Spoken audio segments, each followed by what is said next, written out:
सार्वजनिक वितरण व्यवस्थांमधील बोगस व अपात्र रेशनच्या लाभार्थींना रोखण्यासाठी आता राज्यभरात मिशन सुधार अभियानाचा उपक्रम राबविला जाणार आहे।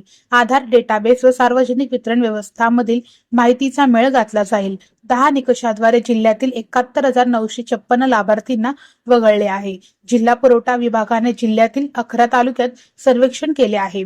वार्षिक उत्पन्न मर्यादेपेक्षा जास्त असणारे प्राप्ती करदाते, 4 चाकी वाहनधारक, विविध मंडळाचे संचालक यांची यादी तयार केली आहे।